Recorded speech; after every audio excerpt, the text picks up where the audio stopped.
What is up, everybody? I'm Courtney. I'm Sean. We're Hill City Paranormal. HCP in the house.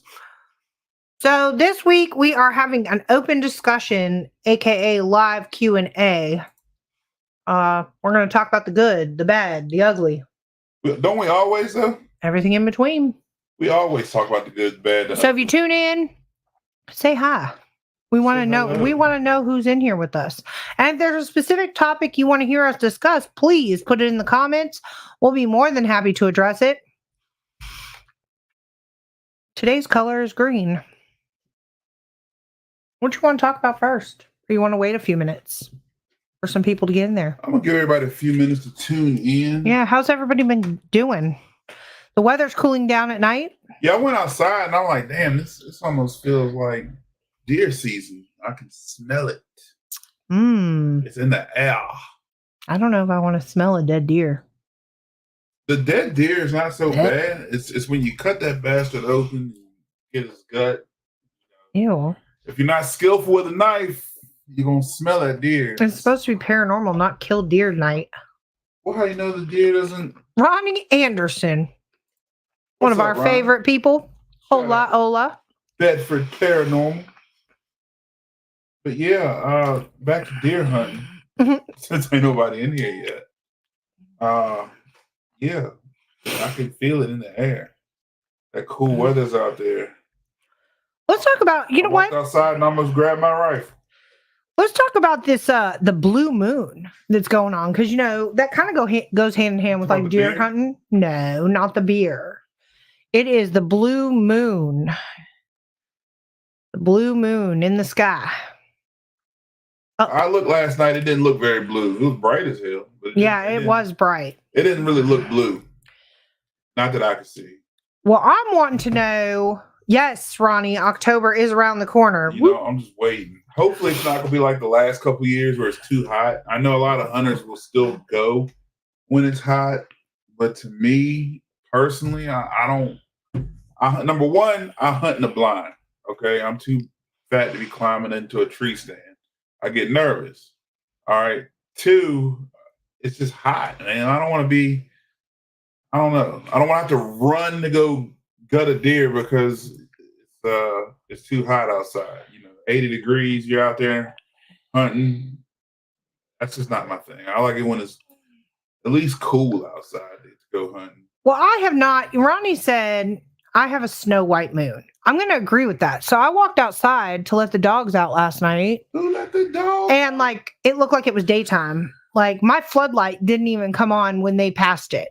But I want to talk about like the spiritual meaning of the blue moon. Like, what it means or what it's supposed to mean, its intention. It's about, letting things go.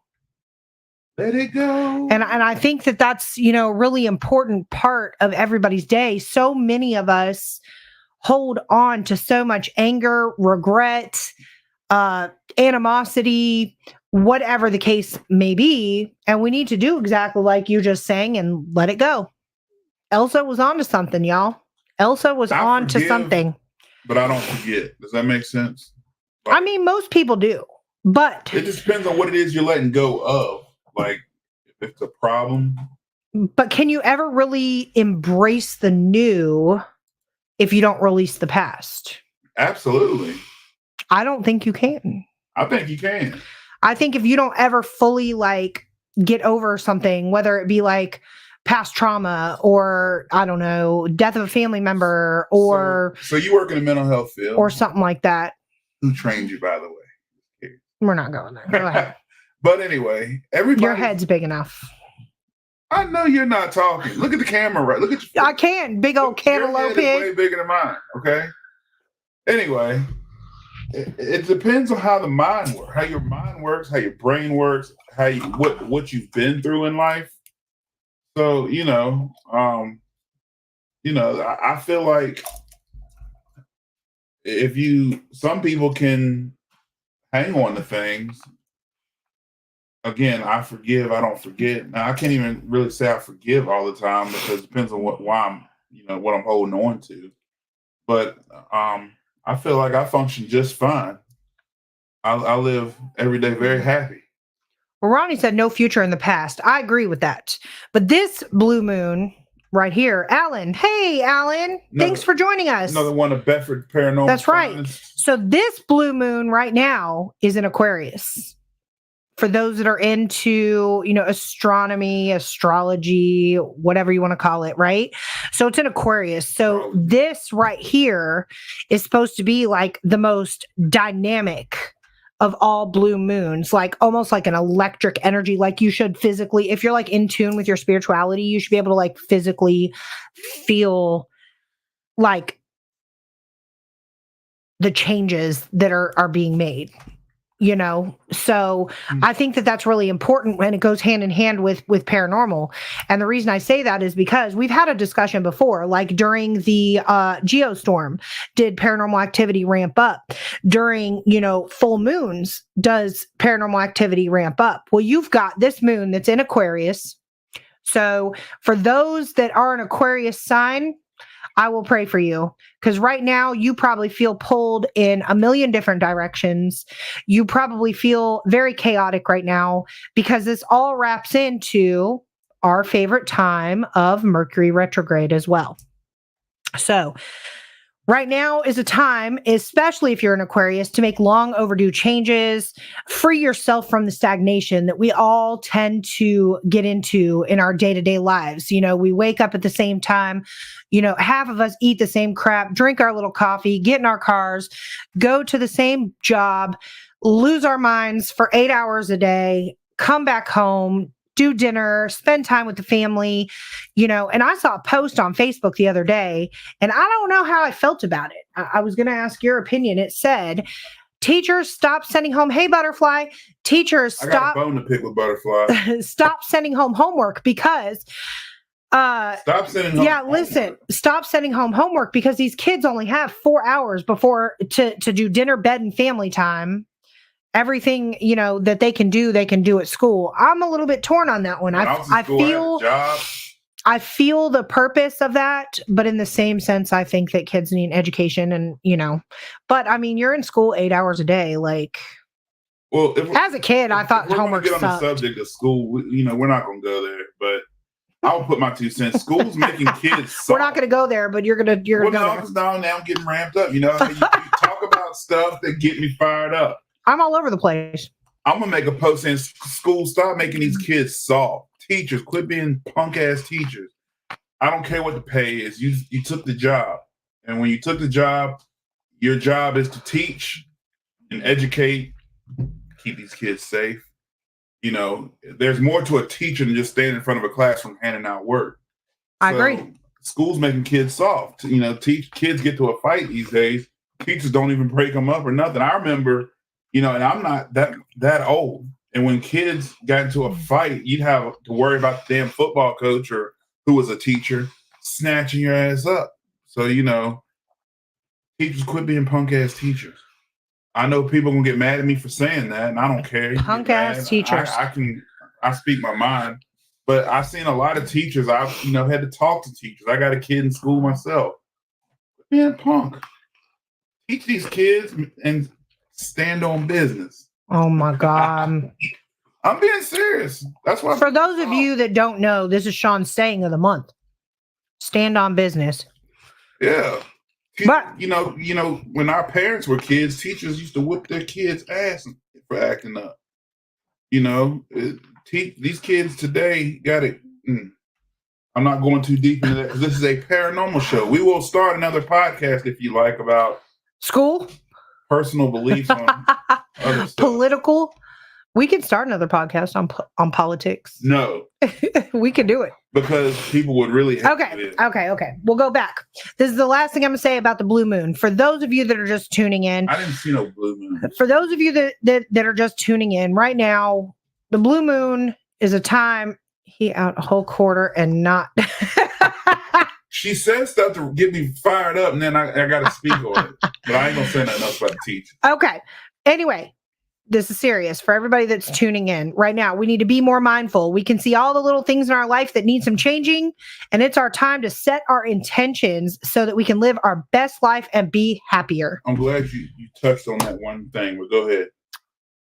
It's one of the, I wanted to talk That about was my message. That was my message. We need to live our best lives and be happier. Set our intentions. That's what I wanted to touch on. Setting intentions. What I did was just set the floor for Sean. You did. Okay. Thank you. So we're going to talk about how setting intentions in the paranormal world goes hand in hand with that. So I'll let you go ahead. Becky. Well, go ahead. Go ahead. Lead the way. Hey, Becky. Hey, well, Becky. tell Daryl we said hi. I'm glad you're tuning in. Tell Daryl I said what's up and hello yourself, man. But go ahead, talk a little bit about it. I was going to talk about setting intentions, but well, the one thing that we always do, it's no secret. We do public investigations. Right now, they're once a month. It's too hot to be out there every single weekend. So right now, during the summer months, we're doing about, once a month. Now, October's right around the corner. Whoop. Jump in your car, drive around the block. It's going to be here before we know it. So they will be every single weekend. But the number one thing that we talk about with everybody before we even give them any equipment to go off and venture off into their own, techniques and things like that is about setting intentions. So during an investigation, especially when it comes to dowsing rods, for example, that seems to be, a hot commodity when we go on our investigations, that and the K2 meters. Either way, when we're communicating with life after death, we have to set our intentions. And the one thing that we've been starting to do is set our intentions down to the specifics. And I'm going to give a shout out to Kim Sage for that advice, because if we just go and ask, are there any spirits here that want to communicate? You have now done something that you didn't even know that you were doing, and you've opened the door for whoever and whatever to come through and communicate with you. Okay. You don't know if you're communicating with, Joe from 3 states away. You don't know if you're communicating with a loved one. You don't know who you're communicating with. Okay. So if you are specifically, say, trying to reach out to a loved one that has recently passed or has passed, some time back, and you want to communicate with them, then that's the intention that you need to set. I'm calling out to the spirit of, I'll put my mom's name out there. Her name was Brenda. Of Brenda, Mom, if you're with me, can you give me a sign? At that point, I've set my intention and opened the door in hopes that, and I put emphasis on in hopes that only my mom comes through to communicate. Okay. That is not to say, and I've seen it with my own 2 eyes, that spirits cannot impersonate. Okay. So, I'll throw my friend Bob out there. Bob is a spirit. I believe his name is Bob. We've gotten that name multiple times across the spirit box. I'm not sure if he's a spirit guide at this point or if he is just wanting to be in the mix of everything. Hey, John, FPRI, shout out. I know you've got Kim taking a road trip. We're wishing her the best travel wishes. She's heading to the Michigan Paracon. We just ran into somebody else today that's heading that way. But I believe that Bob will communicate no matter what. You know what I'm saying? So it's kind of like if I'm calling upon whatever spirit I want to communicate with, if I'm calling on Bob specifically, I'm not sure if it's Bob or the prankster spirit that hangs out with Bob. I don't know. Ronnie, good point. How about mimicking spirits? Mimicking spirits. I don't know. Have I ran into any mimicking spirits myself? Have you? Depends on what you mean, what you call mimicking. So, I'm trying to think what's the other word for mimic that means it's similar to mimicking. Mocking, maybe? Well, no. Because at the same time, we going back to you don't know who you're communicating with. We've ran into that at a location where it was assumed that a demon was haunting this location. And my theory is it's possibly not a demon. It's an angry spirit that wants you to believe it's one.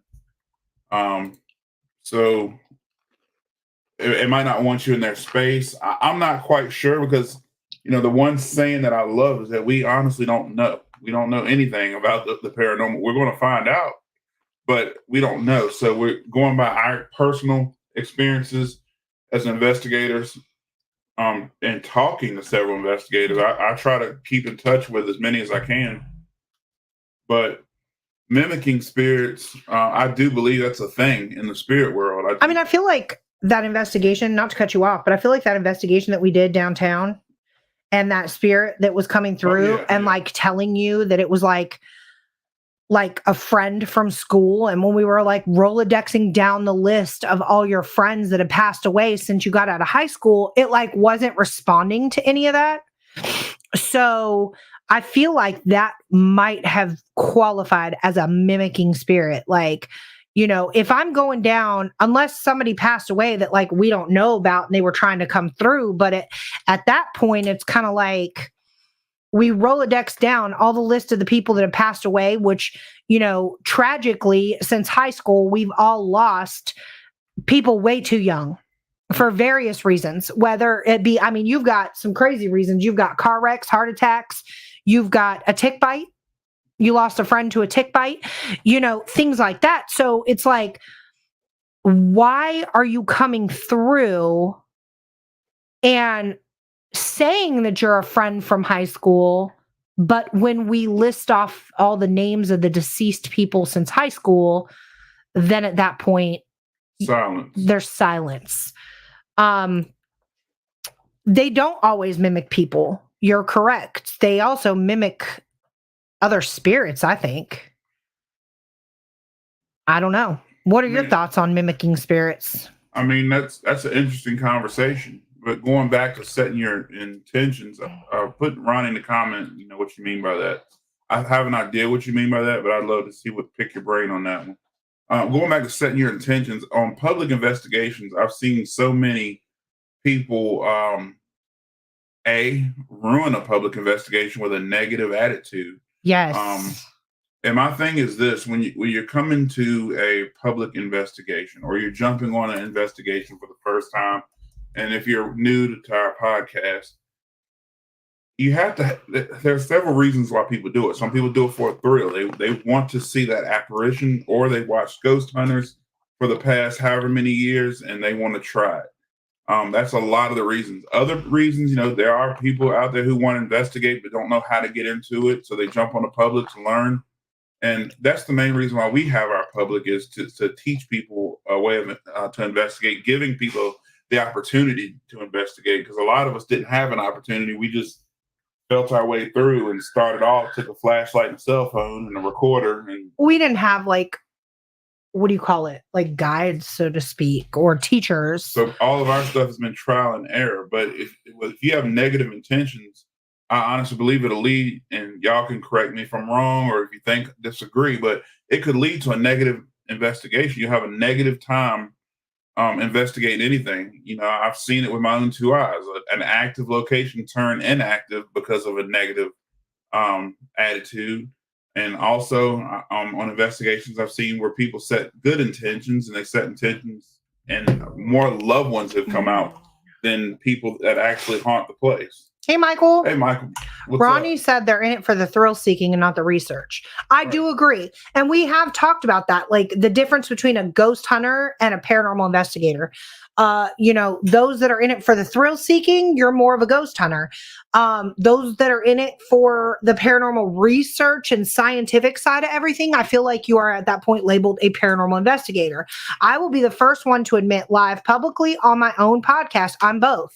I'm both too. I absolutely love I love the adrenaline behind it all. Like, you know, if there's a jump scare or a knock back when you ask something to knock, it like almost like gives you that adrenaline rush. You know, I've been on investigations where they've been so active that I worked all day long from 6 a.m. to 3 p.m., got in my car, drove to the investigation, absolutely knew that I was going to crash by midnight. No way I was going to stay up all night. I ended up staying up all night till 6 a.m. the next day and drove 2 hours home. because of the adrenaline. Now, when I got home, that adrenaline wore off. I was done for. You could not call my phone, do not pass go. I mean, I had like 13 missed calls when I woke up, didn't even hear my phone ring, things like that. So, I do feel like there needs to be certain levels of both in order to be in this field. And I agree with that too. I can say I'm both. That might disappoint a lot of fellow people watching, and that's fine. It won't be my first or last time disappointing someone, but I do believe you have to have a level of both. The thrill is going to the investigation, not knowing what's going to happen, what you're going to find out, what evidence you're going to capture. And the investigative side of it, to me, is eliminating all the possibilities of science being in the way. Hey, Paige, how you doing? I love her name. Paige likes wine. I like wine, Paige. The investigator side is kind of what makes me, that's the interesting side. But the thrill-seeking side of getting your gear together, charging everything up, figuring out what you're going to use where. I've got a ton of equipment, and I'll bring a ton of equipment and only use 2 or 3 different things. It just depends on where I'm at. So I believe you have to have a little bit of both in you. If you tell me that you're just an investigator and that's it, there are some people out there like that, though. There are some people like that. But we know some people like that. But to me, I got to be a little bit of both. That's just me, though. Me personally. If y'all disagree, you can put it in the comments, and that's fine. You're allowed to disagree. I feel like sometimes and this is gonna create an argument. Watch what I tell you. I feel like sometimes the scientific and research side of things is very mentally exhausting, and it almost like takes Ronnie said that's exactly what we do, Ronnie Sean. Rickard. Hey, Ronnie. I always say his last. I'm not gonna say his last name. I get last names wrong, but Middletown Paranormal. Hello, darling. Tip my hat now. I ain't seen him in a while. I'm glad of them to join. Yeah. But please put your input, though. I do. I feel like the scientific side sometimes can become mentally draining and almost like take some of the fun out of the thrill, so to speak. So I think that's why I say like I'm both, because I still have to have that like drive to go out. Halloween time and stuff like that. Like I'm all for the haunted novelty houses and all that stuff. I love the jump scares. I want you to like jump out behind a wall and me go, I want that. Sean, on the other hand, he's banned from going on this stuff, but I'm not talking about that. Haunting angels. Hey, Yvette, where's Ghost Bait? Hey, Rhonda in the house. Man, we got some of our old friends in here. I know. I love it. I love it. But yeah. I love when other investigators come in here because I love hearing everybody's input. If anybody goes with Sean to like a haunted house during Halloween, stay all the way in the back and put him all the way in the front. We're going to talk about that in a minute. But back to what we were talking about with ghost hunting. Ronnie said we go both ways. We don't give a shit. Well, most people don't, Ronnie. I mean, you're correct. I feel honestly that, again, I don't give a shit either. Yeah. I feel, and tell Shayla we said hi, by the way. Yes. Butterfly, he's banned. Yeah, we're going to talk about that Lonnie in a second. But I feel like you have to have, what's up, Lonnie? Soul Tone Day in the house. Those of y'all know Lonnie. He's the man playing. But yeah. Billy Joe. Hi, babe. You have to have a level of both. I hear a big argument about being a paranormal investigator and a ghost hunter and this, that, and the third. I feel like there's a level of both in me, at least. I can't speak for every investigator, but there's a level of both. You have to have a thrill. You have to have something that drives you to want to do it. I get excited charging my equipment and putting it together. And I do not get excited to charge equipment. I do. I get excited because I know I'm getting ready to go. I look at the mess. On a ghost hunt. I'm getting ready to go look. Ronnie said, I don't like the jump scares. We pay too much money at locations to have people playing and jump scare. In my opinion, don't beat me up. We're not going to beat you up. We love opinions. No, I'm not going to beat you up for it. You know what? I agree. So we pay all this money, right, at these haunted locations to like go do our paranormal research, so to speak. But the jump scares and stuff like that, like I absolutely am all for it. So, I am. Minute. What look? What you talk? Are you talking about during a investigation, or are you talking about at like a haunted attraction? So I'm talking about haunted attractions. Okay, I was about to say, if we're investigating a location, please do not jump scare me. That is not going to work out good. I promise. Yes, we are going to do our best, Yvette. We are going to do our best to make an appearance. We absolutely will.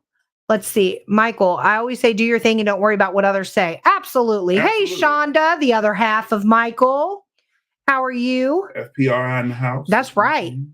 We got Middletown here. Paige loves haunted attractions. I'm glad you love haunted attractions because I do too. I like haunted attractions too, but some people can't get along with me on haunted attractions for something. Because you have to, I pay what, $20 to stand in line for like 2 hours. It might be more. Some locations is more. I'm just putting out a general. I pay money to stand in line for a couple hours to, have that whole adrenaline rush for like 30 minutes. And then people like you come along and stand behind me and go, somebody's about to jump out at you. I'm so scared. And you ruin it. Anyway, so. And Ronnie was talking about locations. I agree, Ronnie. Like the people playing at locations, we laugh and goof off and have a good time. And sometimes that's called our best evidence. But the whole part about. That's this one. That actually happened, Ronnie, and that's Ronnie. There's 2 Ronnies in here, so but that's what I'm talking about. That happened before, not somebody trying to jump scare me, but happened on a 360. I saw something that wasn't there, and my first instinct was to thanks, Alan, put them up. So, Coop is in the house. That's what that right there has.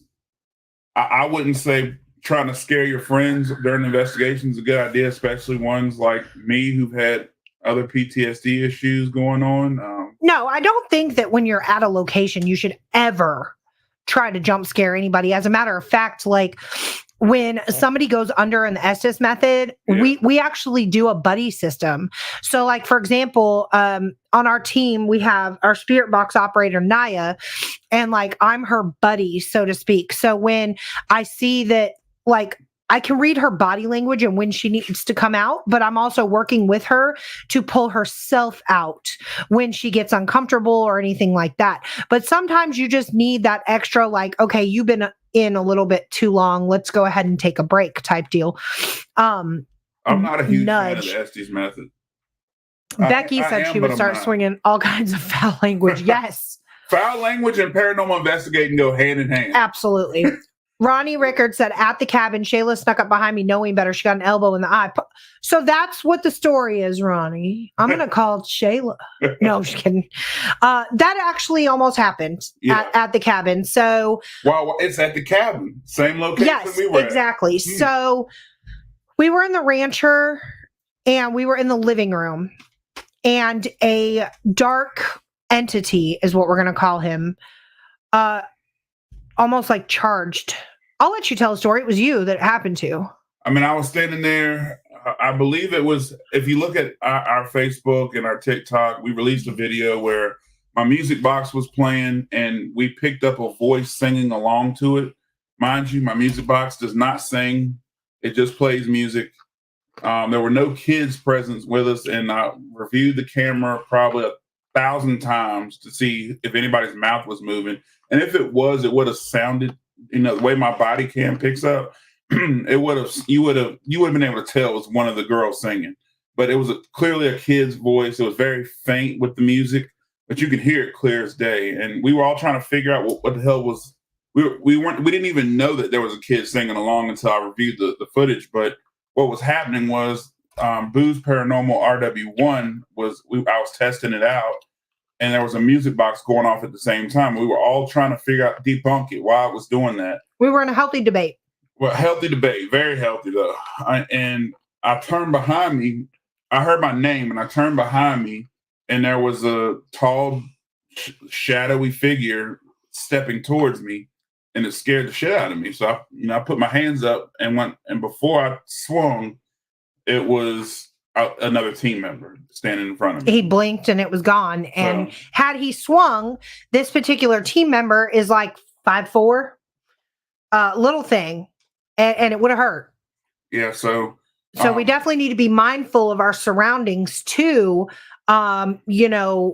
After that, we've all kind of put into place like maybe like a distance rule, because you don't know when something like that can happen. So imagine if that was a buddy of ours playing and trying to scare me, and now you got a knocked out I might have team reacted, and now you got a team member laid out. So during investigations, the playing part, I understand that we laugh and joke on each other all the time, and we do all kind of stuff, but we don't try to scare each other. Right. There's a time to be silly and funny. Haunted attractions is absolutely one. Well, I'm silly and funny on haunted attractions. You get But going back to the Estes method, I wanted to talk about that a little bit. You said fuck around and find out. Exactly.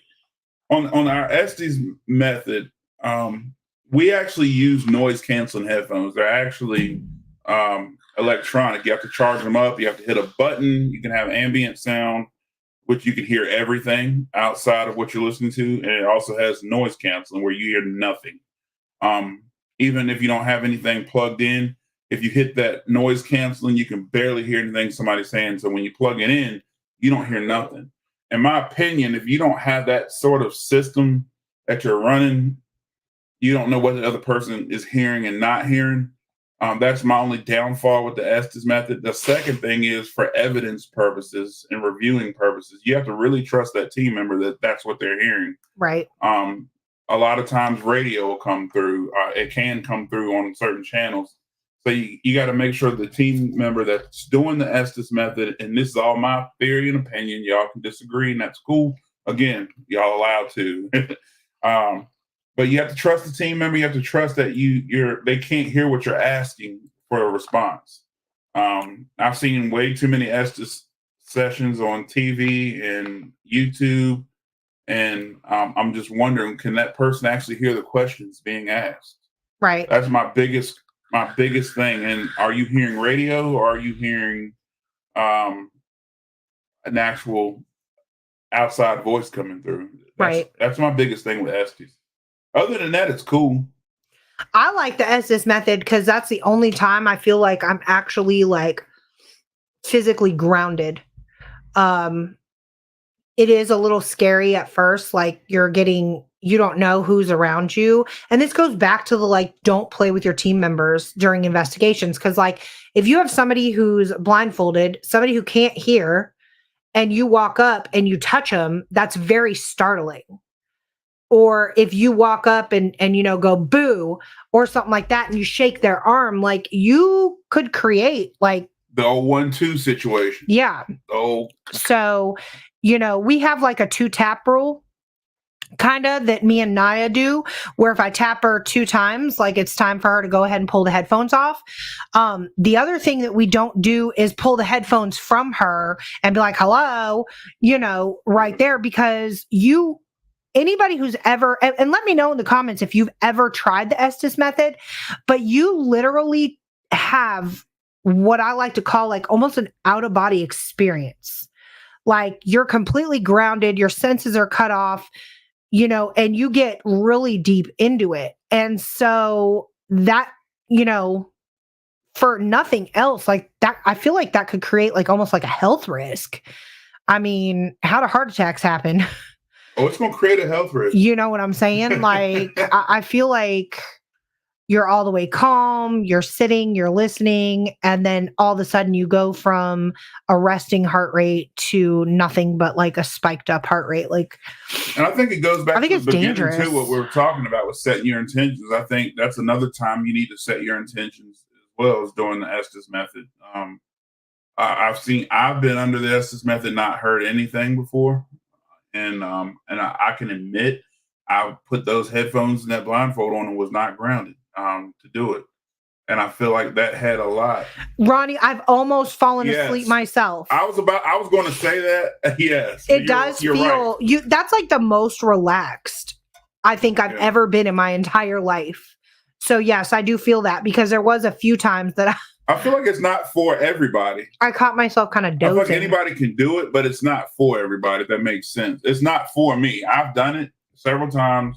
Well, not several now, but maybe 3 times now, total, just because I wanted to try it, but it's not for me.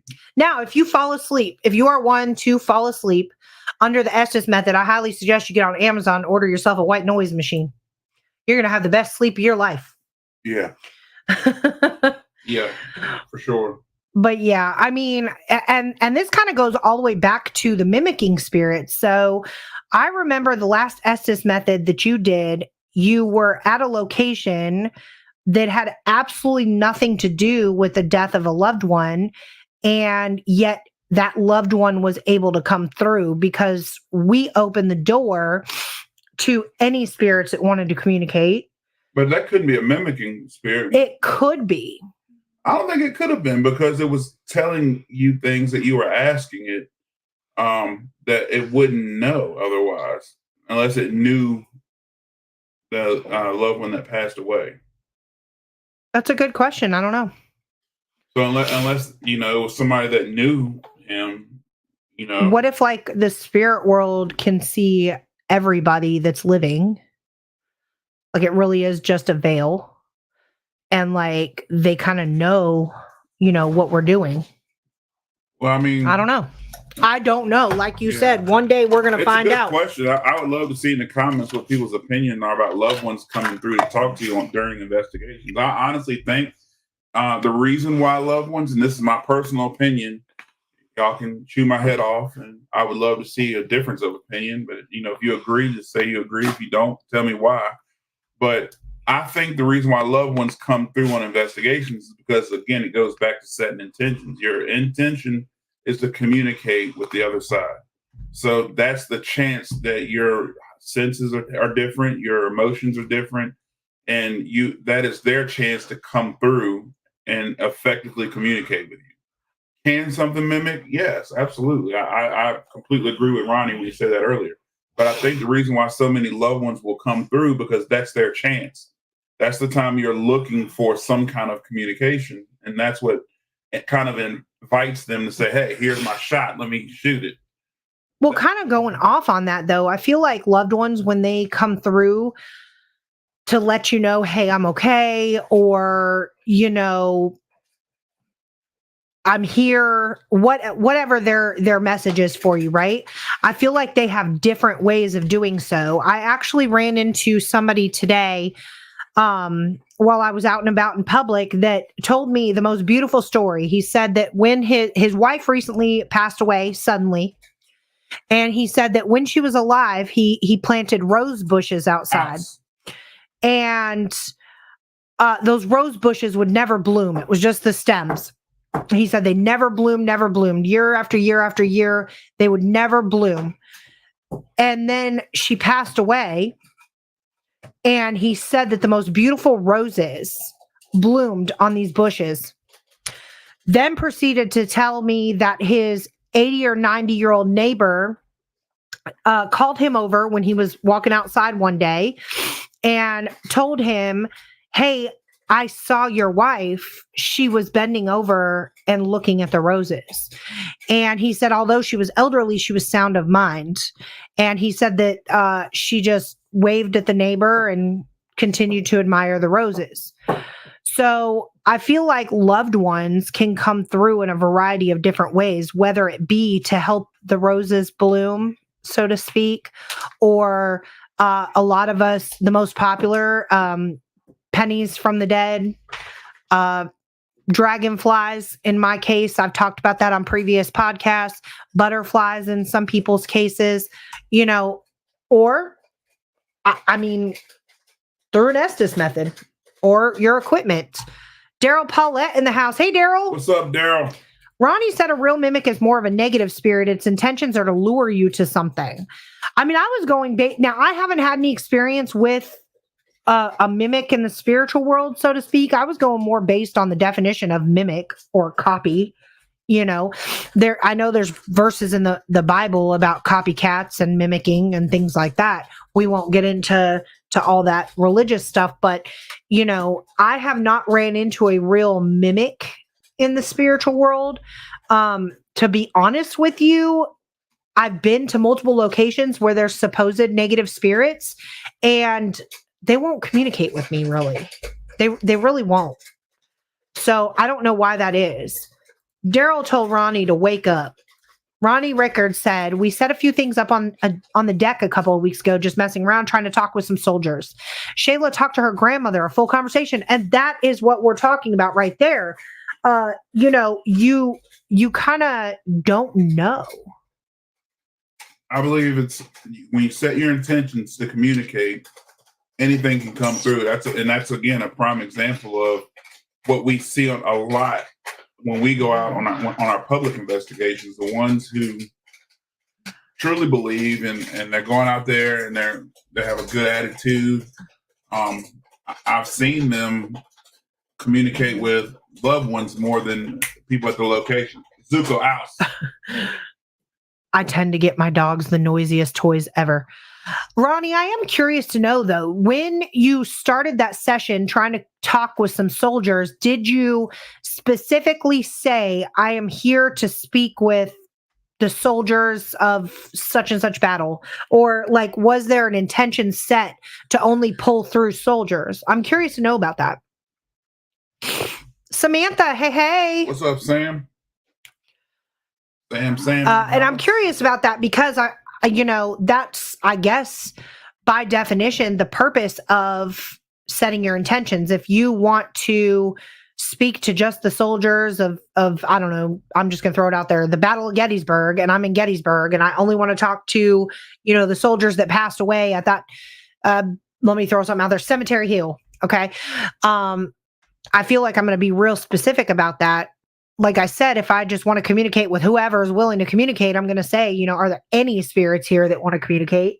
If I want to sit down and have a session to try to communicate with my deceased mother, I think I would sit down and say, I'm calling on the spirit of Mom, Brenda, whatever. But even if, in my opinion, even if you're openly setting the intention of speaking to a soldier, if I'm a spirit and I'm with you and I see this is my shot, my opportunity to come through and communicate, that's when I'm going to take it. I don't care who you're asking to speak to. I'm going to take, this is my shot to say hello, especially if I'm a close loved one.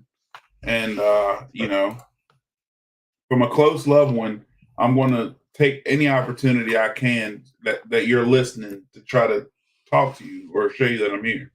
If you're watching TV and or playing video games, your intention is not there to speak. You might see a shadow figure while you're doing stuff like that.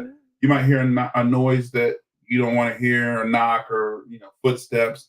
But if you're sitting there openly trying to communicate with the other side, I believe that veil lifts up and that window is open. I'm going to come through. You feel like it's just like a spirit free for all. Like they're like, yo, run to the light. I'm right here. I feel like I'm right here. I don't care who you're talking to. I'm going to let you know that, hey, I'm here. I feel like that's very chaotic in the spirit world. It could be. We're going to find out, but Oh my God. So Ronnie said no, he didn't set specifically for soldiers, just anybody that wanted to talk because they live behind or in front of a Civil War hospital, which is super cool, by the way. Yeah, that's awesome. That's awesome.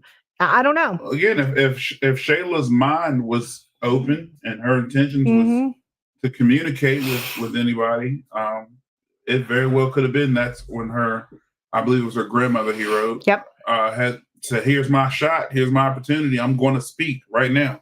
Well, and that's when she came through. My personal belief on loved ones is they're going to come through when they want to come through, just to let you know, hey, I'm here. Or when they can. Right. Yeah.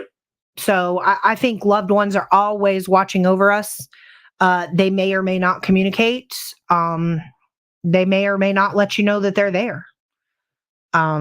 That's just my personal belief. I do definitely feel protected. I have a lot of loved ones in heaven, and that are watching me from up above. And I really feel that protection on a day-to-day basis. I think it would be super cool if they all came down at once and had like a paranormal party. That would be awesome. Samantha said that's creepy. Is it though? I mean, if you think about it, if what we're doing is intending to communicate with the other side or see if we can get something to knock back or answer us in some way, shape, or form. It's actually very beautiful, believe it or not.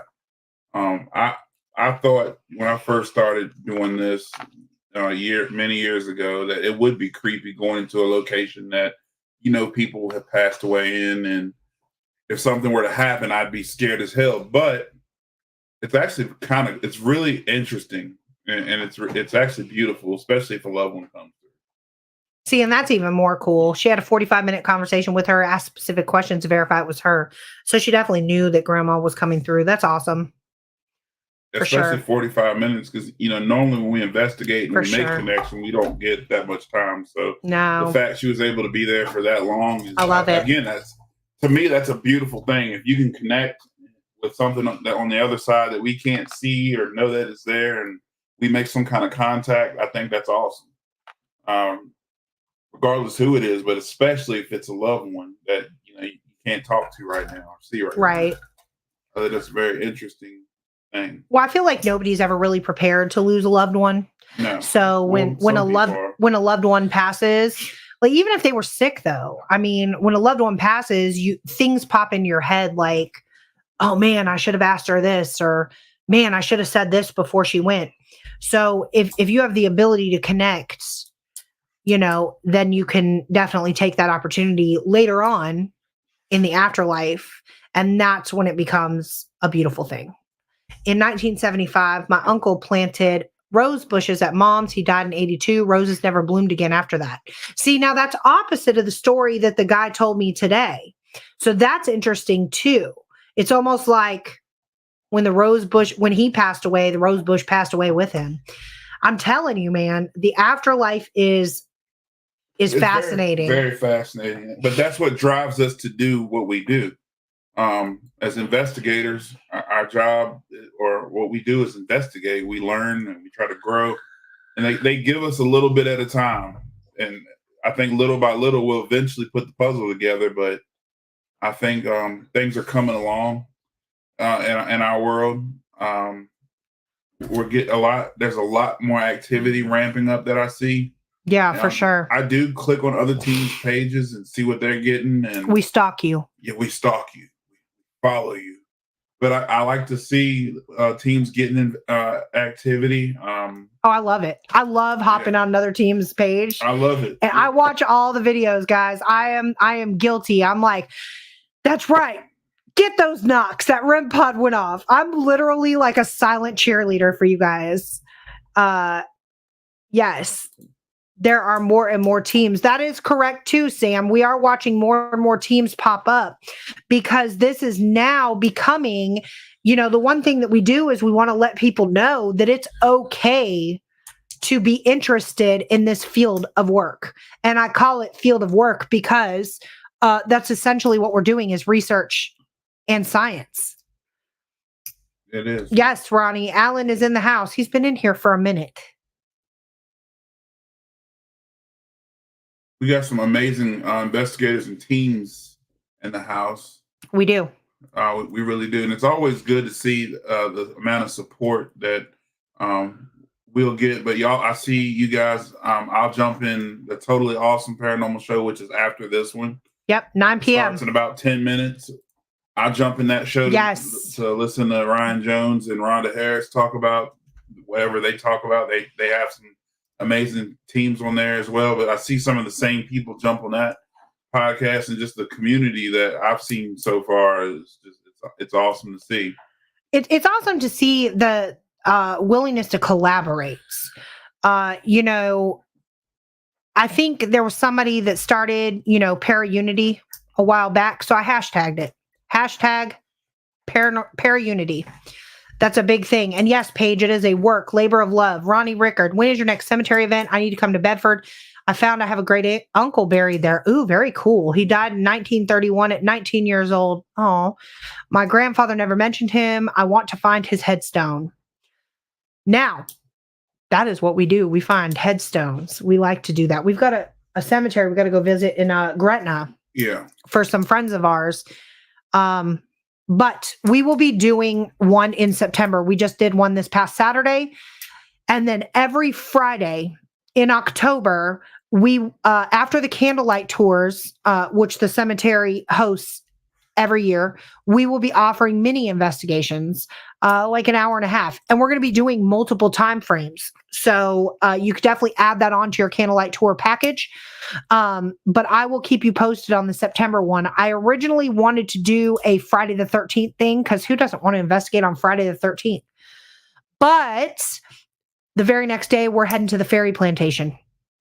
So I thought that that might be a little bit much to like be investigating on Friday the 13th, turn around, have to rush, charge all of our equipment, and then go to the next investigation 4 hours away at Virginia Beach, investigate all night. Like I thought that might be a bit much, but I like Red Bull.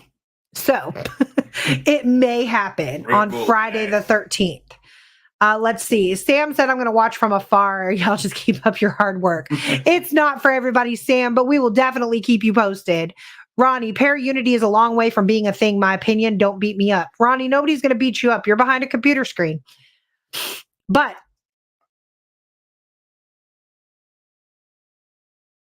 jump on and make it a thing. Yeah. I mean, I see it starting, and some teams are trying to make it a thing. It just has to be the whole paranormal, everybody has to get on board. It's what I see that's holding the para-unity thing problem up is greed and ego. Greed and ego are the two things that, in my opinion, again, is the thing that holds up para-unity. The greed part. This is my location. This, that, and the third.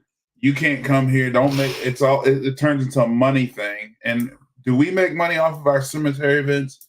A little bit, but a lot of it goes back to the location for them to keep going there. It's a nonprofit organization, so I don't even know if I could fill up my gas tank off of what we make. Yeah, we a big chunk of that goes straight. Not back. With gas prices the way they are. It goes straight back. You can contact the director and ask. I have a Tahoe, y'all. After every event, even I take money out of my personal account and donate from time to time just to make sure they're straight. So that's the biggest thing is the business side. People think they're getting ahead. The ego thing is the biggest thing I see with para-unity. It's ego killed. Yeah. So the ego thing. You can't have an ego. Like what is your ego about? Well, I'll tell you. So the ego thing comes from people with a following and this, that, and the third. Now, we don't have the biggest following at Hill City, even on this podcast. And the reason why is because we don't really try to boost it or promote it, or I don't share much of our evidence. Very little of our evidence gets shared. If it's something that's really cool and I just got to get it out there, I'll put it, like the video we got at the cabin. But I really don't try to make a huge name. But if somebody gets on TV or has 100,000 subscribers or something. Didn't you just get into a debate this weekend about YouTubers? Yeah, I did. But their egos go like here. It's like, dude, outside of this realm, nobody knows you. Like, calm down. And some people in this realm don't know you. Like, people will name drop people to me all the time.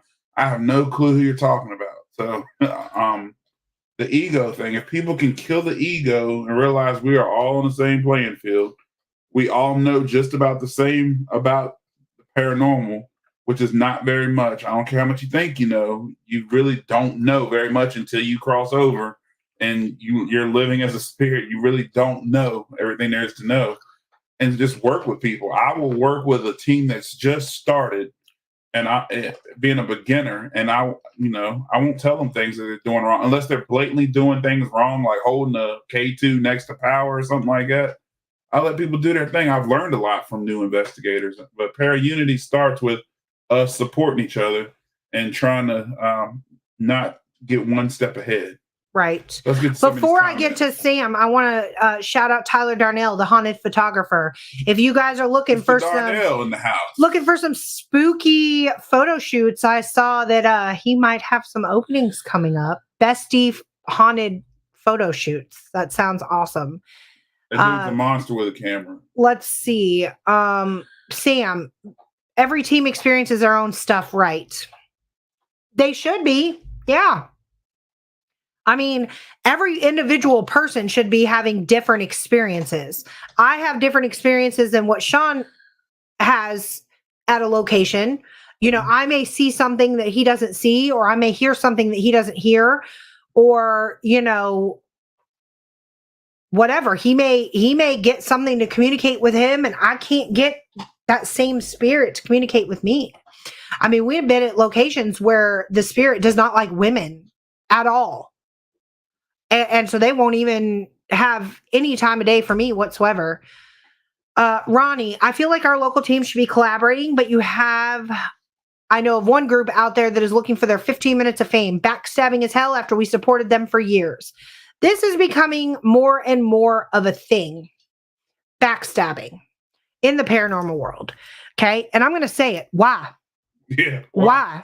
What are you going to At the end of the day, we all are trying to achieve the same goal. Like, or are we? The end goal. I mean, it depends. It depends. Are you doing it for views, fame, fortune, money, monetization? Like, then your goal is not the same as mine. Okay. But the end goal if you are a real paranormal investigator, AKA ghost hunter, your end goal is to prove to yourself, not necessarily everybody else, that there's life on the other side, or there's life after death, so to speak, you know, and then try to get down to the nitty gritty and the science of stuff. We spend more time debunking ourselves than we do getting evidence. If something knocks, I'm checking to see if the AC cut on. I'm checking to see, did somebody creak a floorboard? Is there somebody else walking? Did somebody shift? You know, what's going on? If I hear, you know, a strange moaning sound, is there water running somewhere? Like maybe somebody dripped a pipe. Does somebody have animatronics across the street? Y'all, I am not going there with Sean right now because I was very excited about them damn animatronics. I just knew there were ghosts in there having a conversation. Somebody keeps talking in here. Y'all, do not investigate a house across the street from large animatronics during Halloween because you will hear voices. And I'll tell that story in a minute. Let's see. Ronnie Rickard said that'll never happen. Daryl, hey, Ronnie and I are y'all's groupies. We need all the groupies we can get, y'all. It's mutual. I'm gonna have to get some t-shirts next, right? Michael Brooks said absolutely correct. Ronnie Anderson. Also, I will say it one more time. There are no experts in this field, so don't claim you are one. 100% correct. I'm going to agree with Michael on that. Daryl Paulette, the drama is unreal. Yes, Ronnie Rickard, egos. Sam said, AKA Ghost Hunter. Now she's laughing at me. Okay, so the story. We went to the Octagon Mansion. All right. And I just freaking knew that I was hearing voices. I thought I was going crazy, to be honest with you. So I pulled in other team members who also heard the voices. All right. So we weren't all the way crazy. There was a house out in the back with these abnormally large Halloween animatronics that were motion censored. So every time a car drove by, somebody walked by, they had like a huge Halloween to do. And every time something passed by, these freaking animatronics, they would talk.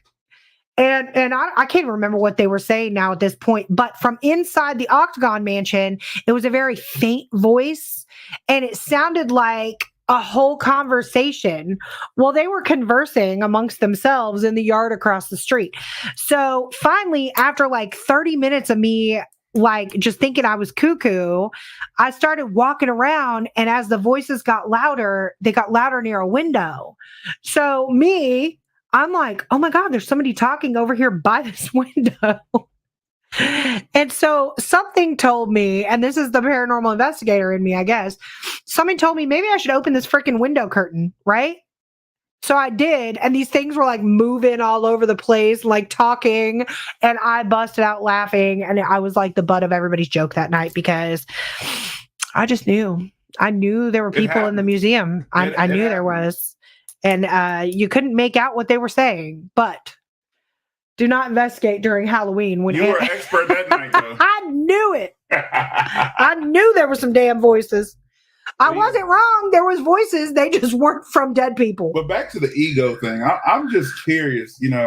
I've talked to some people about this ego thing in the paranormal world. What gives you an ego? Like, I'm not quite sure. Sam is laughing at me. where the ego. I don't want to talk too much about the negative side because I feel like we touched on that, but we haven't experienced a whole lot of it. But I hear a lot about it. I don't know. It's just because we're kind of that new.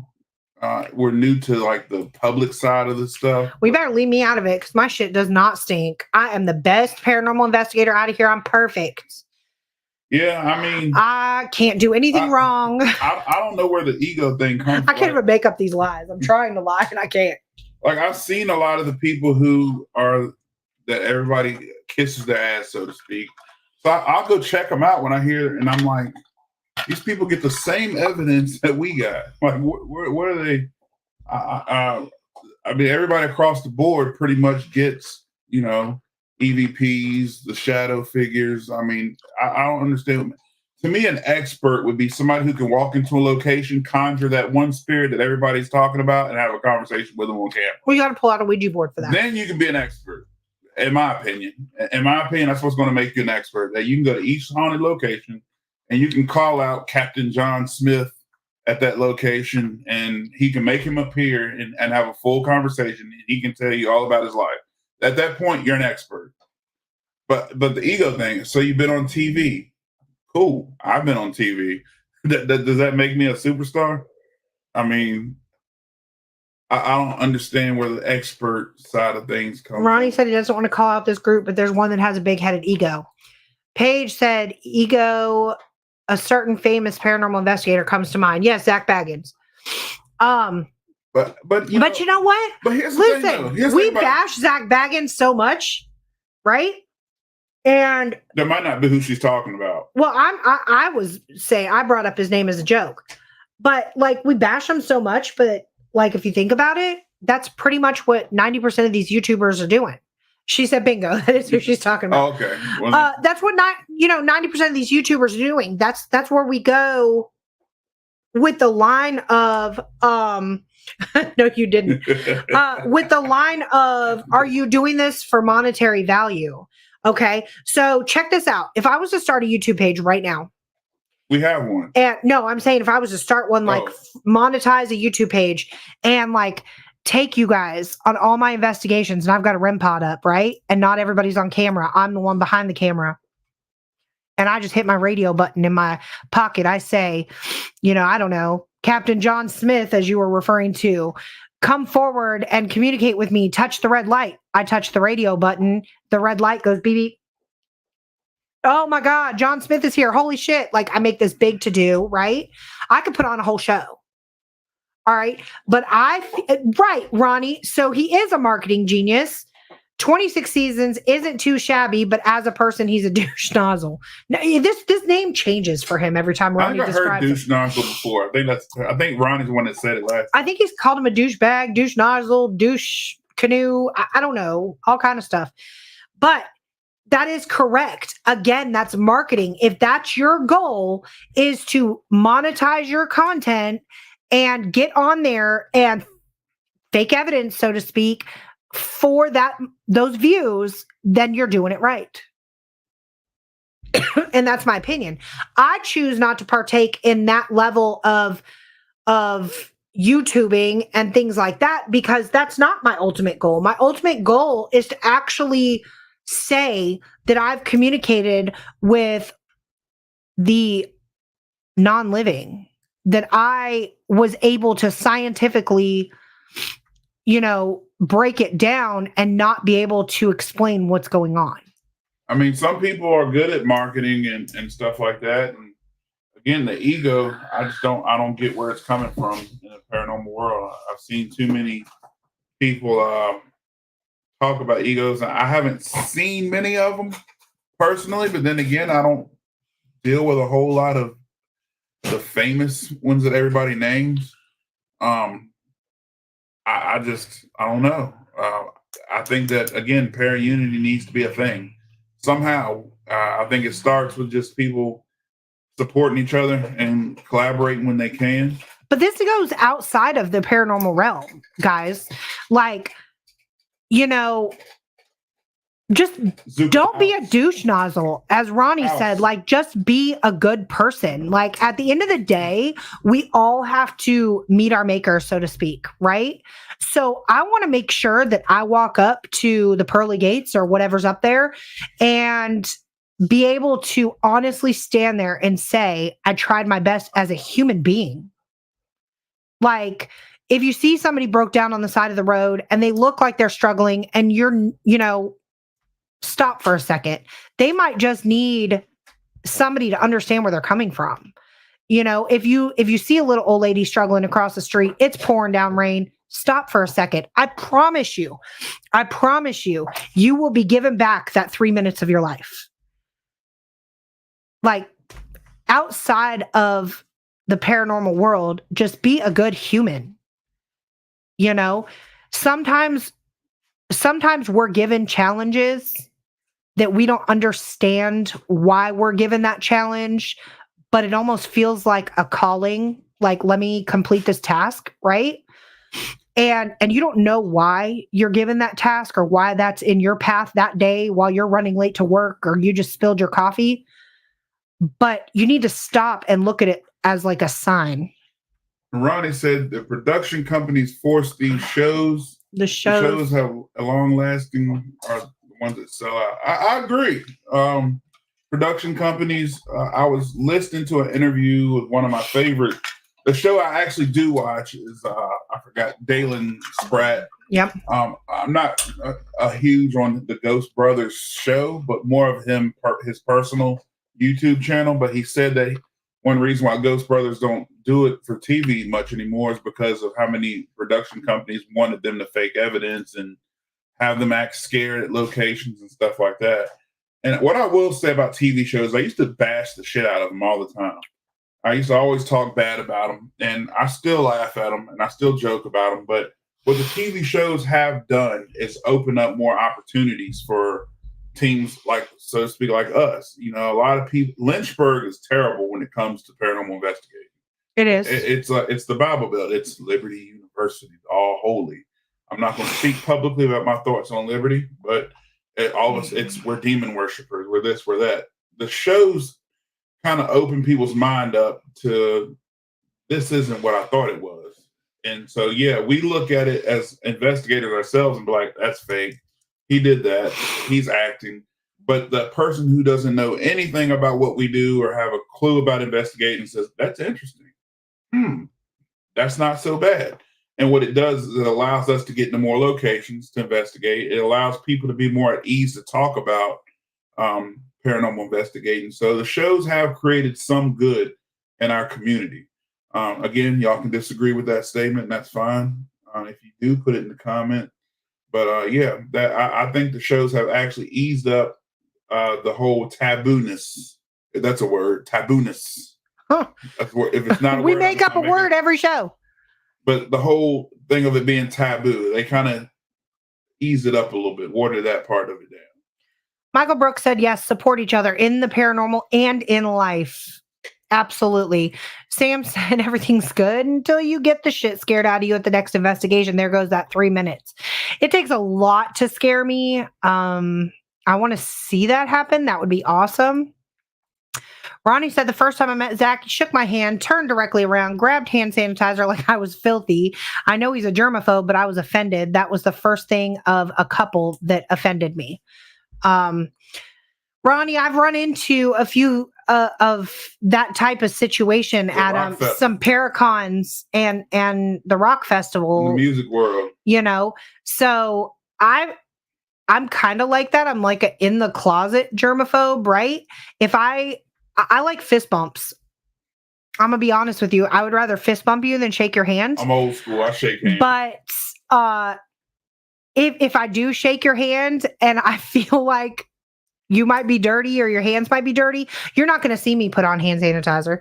Like, I will go, hey, where's the restroom? And like kind of go to the bathroom and wash my hands. There's a way to do that. Like, but if he really does have like a for real diagnosis of germophobia, Like those people really are like psychotic about that. I knew one growing up that, oh my God, it will offend you. Yeah. Shows have opened doors. They have. They have. And I think a good topic for our next open discussion would be paranormal stereotypes. That's a good one. You know, not all of us are gothic, eyeliner out to here, you know, pentagrams everywhere, this, that, and the third. You know, yes, I wear all black, but spooky season is coming. Sean will tell you, I'm the first person with pumpkin spice leggings and Ugg boots on. So that's her West Coast side. You know, I am definitely your basic bitch, so to speak. We went into a public restroom and his bodyguard told me I couldn't go into piss until he came out, told me to fuck off, and I took a piss. Look, if you gotta go, you gotta go. Like, yeah, ain't no bodyguard gonna tell me I can't go. I'll piss. I'll pull it out and piss right on his shoes. You know, hell no. That's insane. But I mean, again, these celebrities develop that ego. We've dealt with them in the music world. I've dealt with countless celebrities and major artists, and a lot of them have that mentality. Believe it or not, a lot of them do that. But I remember I forgot what artist it was that you were dealing with at the time, but she wouldn't even meet people, speak to people, or nothing because in this moment. It wasn't in this moment. It was the other one. It was the other female. What's her name? Hailstorm. Oh, yeah. Yeah, she wouldn't even meet people, touch people, Yay. nothing. You had to stay within 10 feet from her if you wanted to talk to her. And that was interesting how that worked out. But yeah. But anyway, guys, I mean, if you want us to discuss any specific topics, like feel free to put them in the comments. When we have a live Q&A, when we have open discussions, things like this, I always tend to put up a post saying, if you want to talk about anything specific, just comment below.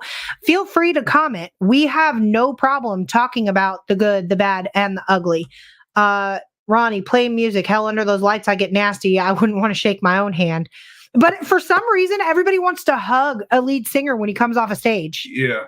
Now, I get weird about that sometimes. Like, after I get off stage. I've hugged Sean after he's gotten off stage, and I'm kind of like, we need to, and I'll whisper in his ear. No, I'll whisper in your ear and tell you, like, I'll take a shower before I get on stage. Your shirt is soaked. Yeah. With sweat. And you're just like, whatever. Now I'll hug him. I don't care. I do laundry. Like, and I'll tell people we'll play like 100 degrees outside. We'll be at a festival. We're playing on stage. I get off my shirt. I could wring it with sweat. Yes. And I'll tell people. I'll reach my hand out to shake their hand. I'll tell them, "Hey, I'm sweaty." They're like, "I don't care." I'm like, "Oh, man, why would you want to hug a big sweaty dude?" But yeah, they do it. It's funny. But yeah, and what we say on our show is based off experience and our opinion. So, you know, I know we run some people off. Some people get scared. Not scared. Take it with a grain of salt, they get mad. But I'm one of those people, if you have a difference of opinion, you can ask Ron Anderson, by the way. He's been on our show just about every time since he started following us. Ryan and I have disagreed on stuff before, and I tell him, hey, cool. You know, everybody has a different outlook on things and a different opinion. And everybody's had different experiences in life that's going to make them form their opinion. So, but at the end of the day, none of us really don't know anything about the paranormal world. We don't know until we, again, cross over. It's the firm belief I have. Everything I say is opinion and experience. Everything. I don't feel like I'm 100% right, or we don't feel like we're 100% right on everything we say. We discuss things and talking about people who disagree. She and I disagree all the time about stuff, and you know, we do it publicly. We disagree on stuff. It doesn't mean that she's right and I'm wrong, or I'm wrong and she's right. It just means that we've had different experiences. We have different feelings. We're human. I think that's another problem in the paranormal world. If people don't agree with you, then you no longer like them or support them. And I think that's wrong on so many levels. I would actually like to be around people who don't agree with me all the time, because I like to hear different aspects. I've learned a lot just from people who disagree with me. I've learned so much from people who told me they didn't believe what I believe, and I listened to their theory, and I've sometimes even added their theory to mine. Yeah. So we say something that you don't necessarily agree with. don't, before you get mad and you hate us, just conversation. That's why we do these public conversations. Number one, so you can hear how we think, and Oh no. I'm probably wrong in most of the stuff I say, Ronnie. Twice in that statement. You said twice in that statement. Good Man. God. Oh, if it's only twice, then I'm doing good, Ronnie. If it's only 2 times, then I'm doing great. But we do want to thank everybody who tunes in week after week. Ronnie Anderson, yes, we know you are one of them. We love you all. Without you, we wouldn't even have this podcast, to be honest with you. I mean, everybody, right, with everybody that tunes in, everybody that interacts, comments, calls us afterwards to tell us we were wrong twice in a statement. We appreciate every single one of you guys. If you haven't followed our YouTube page, it's Hill City Paranormal. If you haven't followed our regular page outside of the podcast, it's also Hill City Paranormal. Our TikTok is the @ Hill City Ghosts. You said she is right and I'm wrong, or I'm wrong and she is right. No, I'm always right. Daryl, you too, darling, you too. Everybody that tunes in week after week, we love you. We really do. We actually talk about this a lot during the week when we're not on the podcast, about the teams that come in and support us and the people. And it's amazing to me. Every time I see y'all pop in, whether it's 2 or 3, or whether it's 13 or 14 or 20 or 30, or however many people come in, it's always a blessing to see that other teams and other people will still support us, whether they agree or not. Even location owners have started tuning in, and we appreciate that as well. Well, I was thinking about Daryl and Becky today because it popped up on my memories 8 years ago. Today, we were at Clover Hill Wine Festival when you were playing. So, yes. Yeah, I think I saved the flyer for it.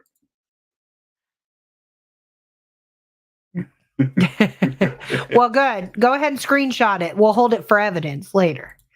Daryl, hey, Sean, I still need to get up with you. Yeah, give Sean a call. We're about to get off here. Yeah. Paige, we love you. Thank you so much for tuning in. Yes. We appreciate you. And I just love the fact that you like wine. That's just great to me. Y'all alcoholics. No, wine is not alcohol. I'm joking. That was a little while. I'm joking. All right, awesome. Wine is good. Well, next week. Muscadine's where it's at. Muscadine wine is the bomb.